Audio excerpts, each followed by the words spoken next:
Hello दोस्तों, स्वागत है आपका हमारे यूट्यूब चैनल में। अगर आप हमारे यूट्यूब चैनल पर नए हैं तो चैनल को लाइक करें, शेयर करें, सब्सक्राइब करें, बेल आइकन को जरूर दबा दें। सबसे पहले नोटिफिकेशन आपको मिले। कमेंट में जय माता रानी, जय भवानी, जय मां शेरा वाली, जय माता रानी की जरूर लिखें। मेरे प्यारे बच्चे, बधाई हो। हाँ, सचमुच बधाई हो। अगर यह संदेश तुझ तक पहुंचा है, अगर यह शब्द तेरे हृदय में उतर रहे हैं, तो समझ ले कि यह संयोग नहीं है। यह मेरी कृपा का संकेत है। यह वही घड़ी है, वही क्षण है जिसका तेरा मन बरसों से इंतजार कर रहा था। मेरे बच्चे, ध्यान से सुन। बहुत लोग जीवन में चलते हैं, पर हर कोई उस मोड़ तक नहीं पहुंचता जहां तू खड़ा है। तूने वह परीक्षाएं दी हैं जिनसे लोग भाग जाते हैं। तूने वह पीड़ा सहन की है जिसे लोग शब्दों में भी नहीं कह पाते। कई बार तू खुद से पूछ बैठा, क्या सच में मेरे लिए भी कुछ अच्छा लिखा है? मैं तुझसे कह रही हूँ, हाँ हाँ मेरे बच्चे, लिखा है। और अब वह समय आ गया है।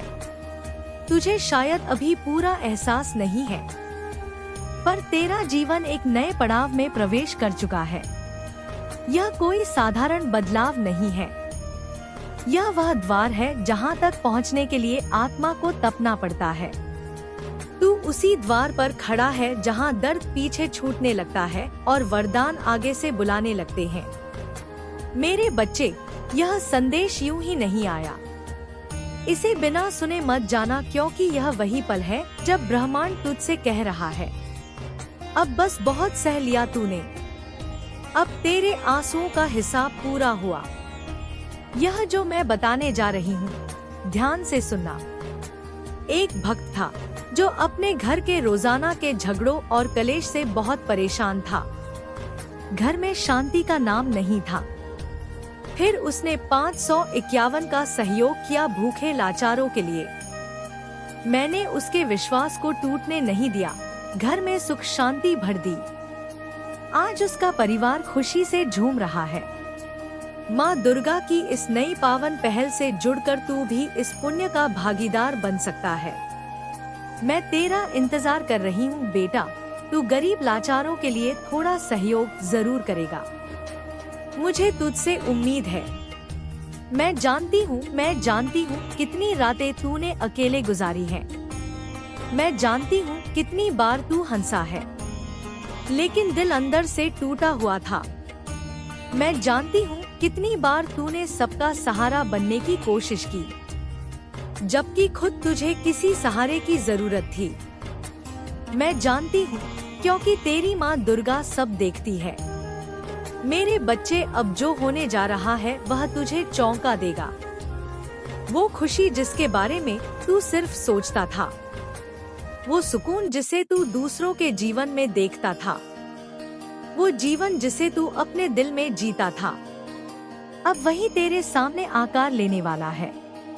यह मत सोच कि अब तक जो हुआ वह व्यर्थ था।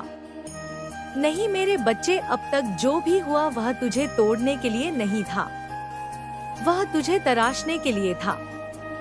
जिस तरह पत्थर पर चोट पड़ती है तब जाकर मूर्ति बनती है, जिस तरह सोना आग में पला आवे में तप कर शुद्ध होता है, उसी तरह तुझे भी उस दर्द से गुजारा गया ताकि जब वरदान मिले तो तू उसे संभाल सके। मैं तुझसे बहुत प्रेम से कह रही हूँ, अब डरने की कोई जरूरत नहीं है। अब पीछे देखने की जरूरत नहीं है। अब यह सोचने की जरूरत नहीं है कि मेरे साथ ही ऐसा क्यों होता है। अब बस इतना जान ले, तेरा समय बदल चुका है। यह जो मैं बताने जा रही हूँ, ध्यान से सुनना। एक भक्त था जो अपने घर के रोजाना के झगड़ों और कलेश से बहुत परेशान था। घर में शांति का नाम नहीं था। फिर उसने 551 का सहयोग किया भूखे लाचारों के लिए।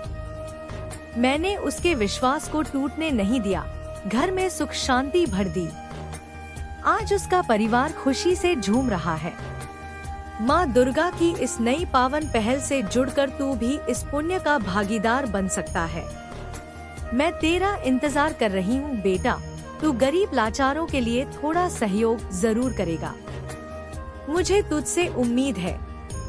मैं तेरा इंतजार कर रहा हूँ। तुम 151, 251, 351 या 1001 का दान कर सकते हो बेटा।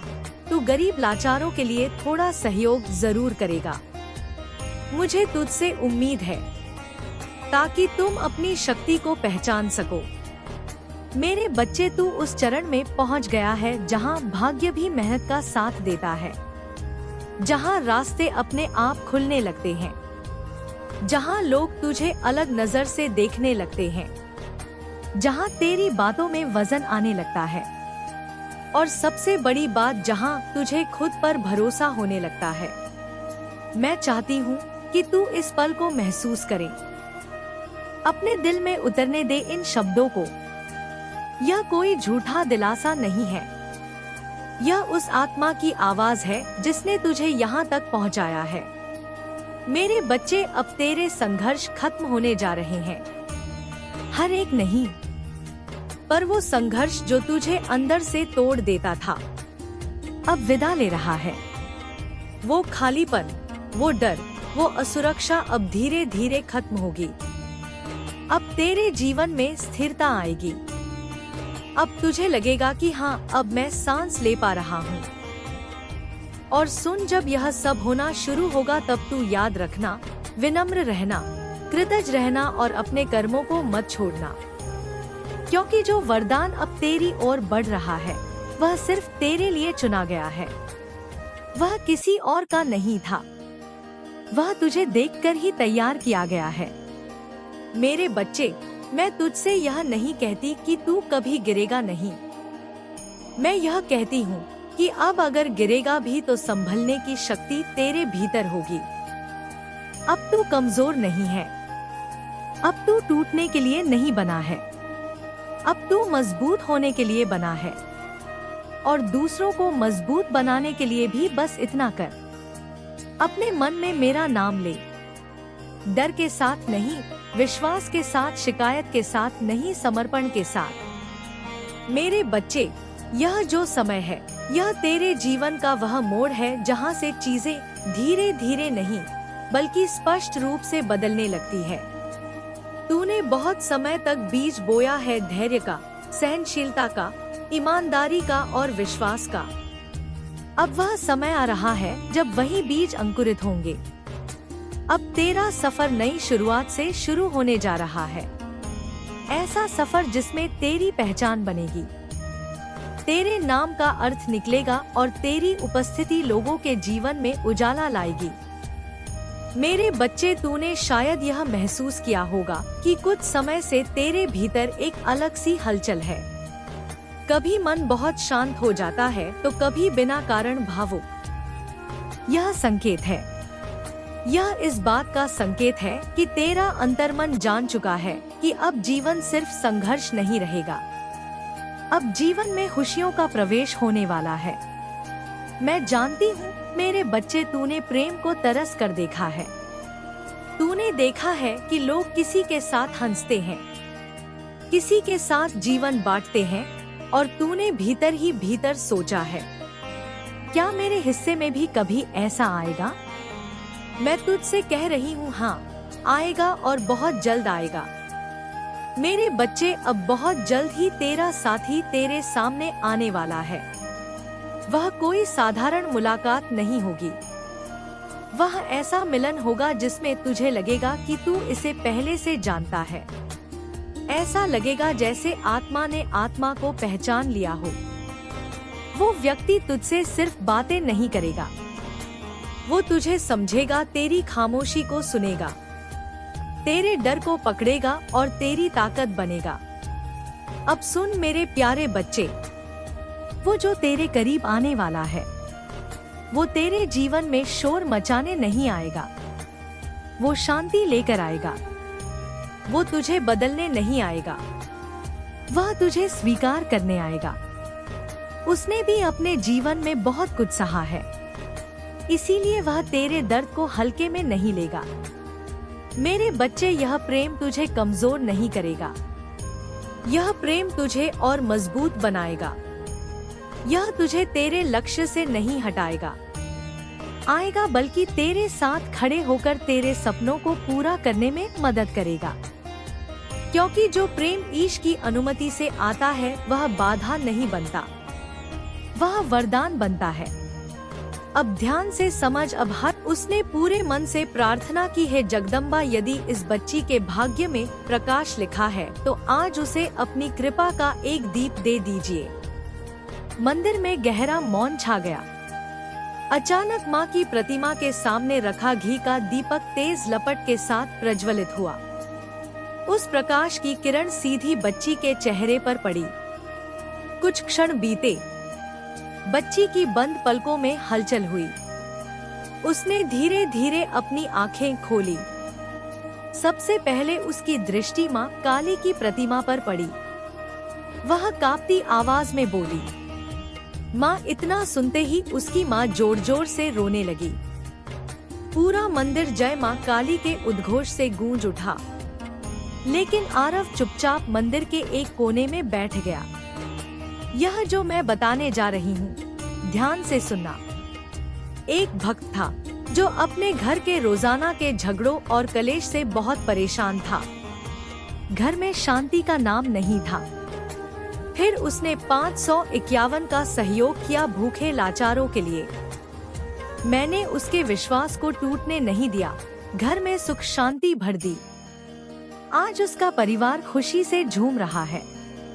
माँ दुर्गा की इस नई पावन पहल से जुड़कर तू भी इस पुण्य का भागीदार बन सकता है। मैं तेरा इंतजार कर रही हूँ बेटा। तू गरीब लाचारों के लिए थोड़ा सहयोग जरूर करेगा। मुझे तुझसे उम्मीद है। उसके चेहरे पर गर्व नहीं था, केवल विनम्रता थी। वह मन ही मन बोला, माँ मुझे कभी ऐसा मत बनने देना कि लोग मुझे याद रखें और आपको भूल जाए। जहाँ मेरा नाम लिया जाए वहाँ आपका नाम पहले लिया जाए। उसी क्षण उसके कानों में फिर वही दिव्य स्वर सुनाई दिया, यही कारण है कि तू मेरा प्रिय है। जो स्वयं को मिटा देता है उसी में मैं प्रकट होती हूँ। आरव की आंखें बंद हो गई। उसके पूरे शरीर में एक अद्भुत शांति भर गई। उस रात उसने पहली बार अनुभव किया कि भक्ति का सबसे बड़ा चमत्कार किसी रोग को मिटाना नहीं, बल्कि मन से अहंकार को मिटाना है। और जहाँ अहंकार समाप्त होता है, वहीं से माँ काली की सच्ची कृपा आरंभ होती है। मंदिर में गूंज रही जय माँ काली की ध्वनि धीरे धीरे शांत होने लगी। लेकिन उस दिन के बाद वातावरण पहले जैसा नहीं रहा। यदि आप सहयोग करना चाहे तो अपनी सामर्थ्य और श्रद्धा के अनुसार कर सकते हैं। चाहे वह 51 रुपए हो, 101 रुपए हो, 01 हो, 01 हो, 1000 रुपए हो या कोई अन्य राशि। सबसे महत्वपूर्ण आपकी भावना है, राशि नहीं। यदि किसी के पास आर्थिक सहयोग करने की क्षमता नहीं है तो भी निराश मत होइए। किसी जरूरतमंद को एक समय का भोजन करा दीजिए। किसी प्यासे को पानी पिला दीजिए। किसी दुखी व्यक्ति को सहारा दे दीजिए। माँ काली की दृष्टि में निस्वार्थ सेवा भी सबसे बड़ा दान है। आरव ने फिर माँ काली की प्रतिमा की ओर देखा और बोला, है माँ, जो भी आपके द्वार पर आए उसके जीवन से भय दूर कर दीजिए। ऐसा लगता था जैसे स्वयं माँ काली ने उस स्थान को अपनी अदृश्य उपस्थिति से भर दिया हो। जो भी उस मंदिर में प्रवेश करता उसके मन का बोझ अपने आप हल्का होने लगता। किसी की आंखों से आंसू बहने लगते। कोई बिना कारण मुस्कुरा उठता तो कोई माँ के चरणों में बैठकर घंटों तक मौन साध लेता। आरव आज भी पहले की तरह मंदिर के आंगन की सफाई कर रहा था। उसे देखकर कोई नहीं कह सकता था कि जिसके सामने इतने चमत्कार हुए वह वही व्यक्ति है। उसके भीतर ना प्रसिद्धि का गर्व था, ना सम्मान की इच्छा। उसके लिए सबसे बड़ा सुख यही था कि सुबह की पहली किरण माँ काली के चरणों पर पड़े और वह अपने हाथों से पहला दीप प्रज्वलित करे। एक दिन एक छोटा बालक मंदिर के द्वार पर खड़ा रो रहा था। उसके कपड़े फटे हुए थे और पैरों में चप्पल भी नहीं थी। आरव उसके पास गया और प्रेम से बोला, बेटा क्यों रो रहे हो? बालक ने सिसकते हुए कहा, मैं माँ काली को फूल चढ़ाना चाहता था, लेकिन मेरे पास एक भी रुपया नहीं है। सब लोग बड़े बड़े फूलों की माला लाए हैं, मेरे पास कुछ भी नहीं है। क्या माँ मुझसे नाराज हो जाएंगी? यह सुनकर आरव की आंखें भर आई। उसने मुस्कुराते हुए बालक का हाथ पकड़ा और मंदिर के पीछे लगे एक छोटे से पेड़ के नीचे ले गया। वहाँ कुछ लाल जवा के फूल गिरे हुए थे। उसने उनमें से एक फूल उठाकर बालक के हाथ में रखा और कहा, माँ को फूल की कीमत नहीं चाहिए, माँ को तुम्हारा प्रेम चाहिए। यदि मन सच्चा है तो एक पंखुड़ी भी माँ को पूरे संसार से अधिक प्रिय होती है। बालक दौड़कर गर्भगृह में गया। उसने कांपते हाथों से वह छोटा सा फूल माँ के चरणों में रखा और मासूमियत से बोला, माँ, मेरे पास बस यही है, इसे स्वीकार कर लीजिए। जैसे ही उसने यह कहा, मंदिर के भीतर रखी घंटी अपने आप बज उठी। सभी भक्त आश्चर्य से इधर उधर देखने लगे। माँ की प्रतिमा के चरणों में रखा वही फूल धीरे धीरे खिसक कर प्रतिमा के बिल्कुल निकट पहुँच गया। आरव ने आंखें बंद कर ली। वह समझ गया कि माँ ने उस बालक का प्रेम स्वीकार कर लिया है। बालक खुशी से उछल पड़ा। उसकी मुस्कान देखकर वहाँ खड़े कई लोगों की आंखें नम हो गई। उस दिन आरव ने सभी भक्तों से कहा, याद रखिए, माँ तक पहुँचने का मार्ग धन से नहीं भक्ति से खुलता है। जिसने प्रेम से पुकारा, माँ ने उसे कभी खाली नहीं लौटाया। दिन बीतते गए। मंदिर की ख्याति दूर दूर तक फैल गई। लेकिन जितनी प्रसिद्धि बढ़ रही थी, उतनी ही कुछ लोगों के मन में ईर्ष्या भी जन्म ले रही थी। गांव का एक स्वार्थी व्यक्ति यह सब देखकर भीतर ही भीतर जलने लगा। उसे लगता था कि यदि लोग आरव के पास आते रहे तो उसका प्रभाव समाप्त हो जाएगा। उसने निश्चय किया कि किसी भी तरह आरव की भक्ति पर प्रश्न चिन्ह लगाया जाए। एक रात वह कुछ लोगों को साथ लेकर मंदिर पहुंचा। उसने ऊंची आवाज में कहा, यदि तुम्हारी माँ सचमुच तुम्हारी रक्षा करती है तो आज हम इस मंदिर का दीप बुझाएंगे, देखेंगे तुम्हारी माँ क्या करती है। आरव ने शांत स्वर में उत्तर दिया, दीपक बुझाने से प्रकाश नहीं बुझता। यदि माँ की इच्छा होगी तो एक चिंगारी भी सूर्य बन जाएगी। उस व्यक्ति ने आगे बढ़कर मंदिर का मुख्य दीप फूंक मारकर बुझा दिया। पूरा गर्भगृह अंधकार में डूब गया। कुछ क्षण के लिए ऐसा लगा मानो सब समाप्त हो गया हो, लेकिन अगले ही पल बिना किसी हाथ के, बिना किसी तेल डाले वही दीपक पहले से भी अधिक तेज प्रकाश के साथ जल उठा। सिर्फ वही नहीं, मंदिर में रखे एक एक दीप स्वयं प्रज्वलित होने लगे। क्षण भर में पूरा मंदिर दिव्य प्रकाश से भर गया। वहाँ खड़े लोगों के चेहरे भय और विस्मय से सफेद पड़ गए। जिस व्यक्ति ने दीप बुझाया था, उसके हाथ कांपने लगे। वह रोते हुए माँ के चरणों में गिर पड़ा और बोला, माँ, मैंने अहंकार में आकर आपकी परीक्षा लेनी चाहिए, मुझे क्षमा कर दीजिए। आरव उसके पास गया, उसे उठाया और बोला, माँ के द्वार पर आने वाला कोई भी व्यक्ति शत्रु नहीं होता। यहाँ हर कोई उनकी संतान बनकर आता है। इतना सुनते ही वह व्यक्ति फूट फूट कर रोने लगा। उस दिन उसने पहली बार सच्चे मन से जय माँ काली का उद्घोष किया। उसके बाद गांव में लोगों ने एक बात अनुभव करनी शुरू की। जब भी कोई सच्चे मन से माँ का नाम लेकर मंदिर में प्रवेश करता, उसे भीतर एक ऐसी शांति मिलती जो कहीं और नहीं मिलती थी। कई लोगों ने कहा कि उन्हें ऐसा लगा जैसे किसी ने उनके सिर पर प्रेम से हाथ फेरा हो। किसी ने कहा कि उन्हें माँ की पायल की ध्वनि सुनाई दी। किसी ने कहा कि बंद आंखों में उन्हें काले आकाश के बीच दिव्य प्रकाश दिखाई दिया। लेकिन आरव हर बार केवल इतना ही कहता, माँ को देखने की कोशिश मत कीजिए। ऐसा हृदय बनाइए जिसमें माँ स्वयं आकर निवास करे। लेकिन आरव ने किसी को अपने चरण नहीं छूने दिए। वह मुस्कुराकर कहता, मेरे नहीं माँ के चरणों में सिर झुकाइए, मैं तो केवल उनका सेवक हूँ। समय बीतता गया। मंदिर में आने वाले भक्तों की संख्या बढ़ने लगी। कई लोग अपनी समस्याएं लेकर आते।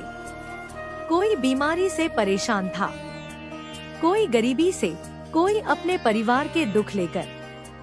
आरव हर किसी से केवल एक ही बात कहता, माँ से मांगने से पहले उन्हें अपना विश्वास दीजिए।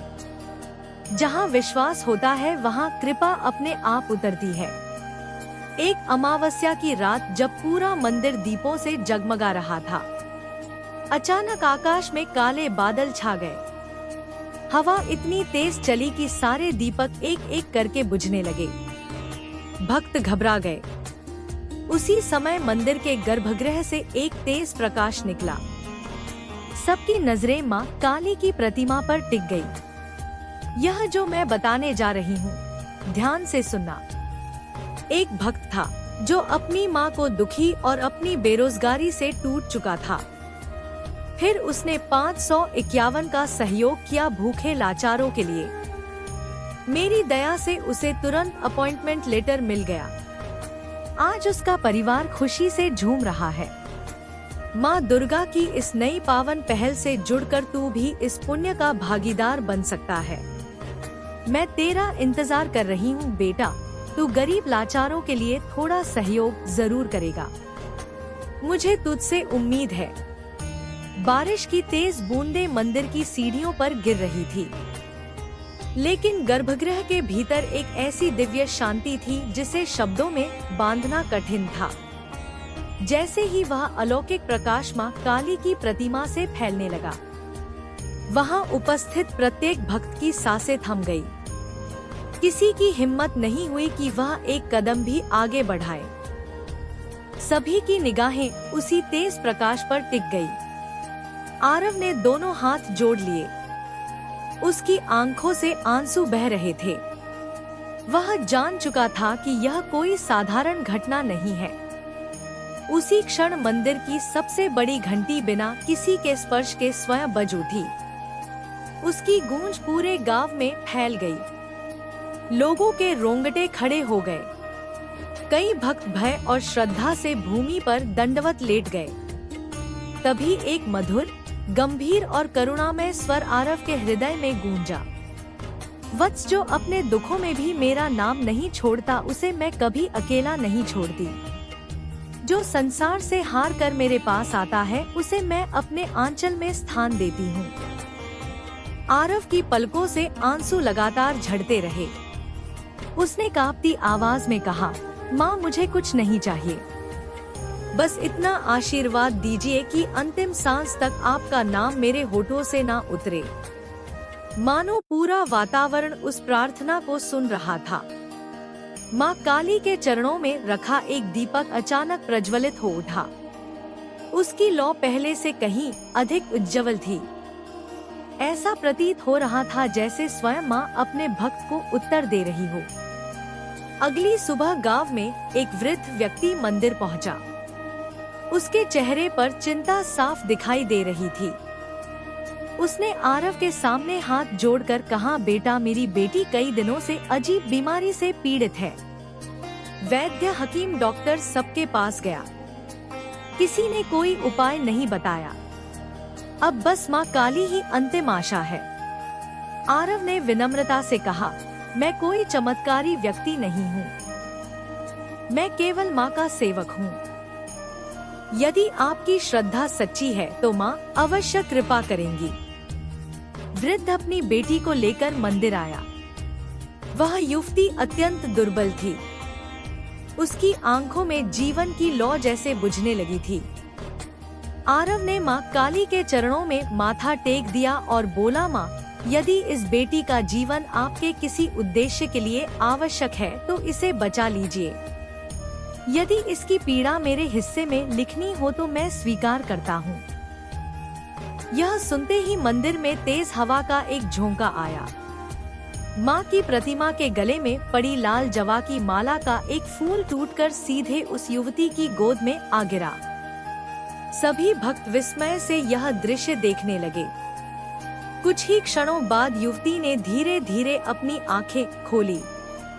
उसके चेहरे पर पहली बार मुस्कान दिखाई दी। वृद्ध पिता फूट फूट कर रोने लगा। उसने आरव के चरण छूने चाहे पर आरव पीछे हट गया। वह बोला, मेरे चरण मत छुए। यदि धन्यवाद देना है तो माँ काली को दीजिए, वही सबकी शरण है। उस दिन के बाद मंदिर में आने वाले भक्तों की संख्या कई गुना बढ़ गई। दूर दूर के गांवों से लोग आने लगे। कोई संतान की कामना लेकर आता, कोई रोग मुक्ति की आशा से, कोई केवल माँ के दर्शन के लिए। लेकिन आरव का जीवन बिल्कुल नहीं बदला। वह पहले की तरह स्वयं मंदिर की सफाई करता, दीप जलाता, फूल सजाता और सबसे अंत में माँ के सामने बैठकर मौन हो जाता। एक दिन एक धनी व्यापारी मंदिर पहुँचा। उसने सोने की थाली, चांदी के दीप और बहुमूल्य आभूषण माँ को अर्पित किए। फिर उसने गर्व से कहा, मैंने इतना बड़ा दान दिया है, अब माँ मेरी हर इच्छा पूरी करेंगी। आरव ने शांत स्वर में कहा, दान का मूल्य उसकी कीमत से नहीं, उसके पीछे छिपे भाव से होता है। माँ सोने से नहीं, सच्चे प्रेम से प्रसन्न होती है। व्यापारी मुस्कुरा कर चला गया, लेकिन उसके मन में अहंकार बना रहा। कुछ ही दिनों बाद उसका सारा व्यापार अचानक संकट में पड़ गया। वह घबराकर फिर मंदिर आया। इस बार उसके हाथ खाली थे और आंखों में आंसू थे। वह माँ की प्रतिमा के सामने गिर पड़ा और बोला, माँ, मैं समझ नहीं पाया था कि आपको धन नहीं हृदय चाहिए, मुझे क्षमा कर दीजिए। आरव ने उसके कंधे पर हाथ रखा और कहा, जब मन झुक जाता है तभी कृपा उतरती है। उसी क्षण मंदिर की घंटी धीरे धीरे बज उठी। व्यापारी ने पहली बार अपने भीतर एक ऐसी शांति महसूस की जो उसे धन से कभी नहीं मिली थी। रात गहराने लगी। आरव हमेशा की तरह मंदिर में अकेला बैठा माँ का नाम जप रहा था। अचानक उसे लगा जैसे गर्भगृह से किसी के पायल की बहुत धीमी आवाज आ रही हो। उसने आंखें खोली। दीपक की लौ स्थिर हो गई थी। हवा रुक चुकी थी। पूरा वातावरण दिव्य प्रकाश से भरने लगा और आरव के चेहरे पर आंसू और मुस्कान एक साथ उतर आए, क्योंकि उसे अनुभव हो चुका था कि जब भक्ति निस्वार्थ होती है तब माँ काली अपने भक्त से दूर नहीं रहती। वे उसके हर आंसू, हर प्रार्थना और हर धड़कन में स्वयं निवास करने लगती है। पायल की वह मधुर ध्वनि धीरे धीरे स्पष्ट होने लगी। ऐसा लग रहा था जैसे कोई अदृश्य शक्ति गर्भगृह के चारों ओर परिक्रमा कर रही हो। आरव ने अपनी सांस रोक ली। उसके हृदय की धड़कन तेज हो गई, लेकिन उसके मन में भय नहीं था, केवल असीम श्रद्धा थी। उसने धीरे धीरे अपनी आंखें उठाई। माँ काली की प्रतिमा के पीछे एक दिव्य आभा फैल चुकी थी। दीपक की छोटी सी लौ अब हजारों दीपों के समान चमक रही थी। मंदिर की दीवारों पर उस प्रकाश की छाया नृत्य कर रही थी।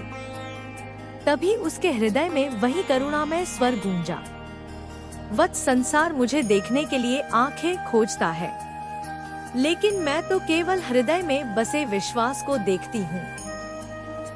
जिसने अपने मन को पवित्र कर लिया उसने मुझे पा लिया। आरव की आंखों से आंसू रुकने का नाम नहीं ले रहे थे। वह भूमि पर दंडवत लेट गया और बोला, माँ, यदि मेरा जीवन किसी पीड़ित की सहायता में बीत जाए तो यही मेरे लिए सबसे बड़ा वरदान होगा। उसी क्षण मंदिर में रखी सभी घंटियां अपने आप बज उठी। बाहर खड़े भक्त घबरा गए। किसी ने घंटियों को हाथ नहीं लगाया था, फिर भी पूरा मंदिर दिव्य नाद से गूंज रहा था। कुछ लोग भय से कांपने लगे तो कुछ की आंखों से स्वतः आंसू बहने लगे। सुबह होते होते यह समाचार दूर दूर के गांवों तक पहुंच गया कि माँ काली ने फिर अपने प्रिय भक्त पर कृपा बरसाई है। दोस्तों, अगर आपको वीडियो पसंद आए तो चैनल को लाइक करें, शेयर करें, सब्सक्राइब करें, मेरा काम जरूर, जैसे सबसे बड़ा नोटिफिकेशन आपको मिले।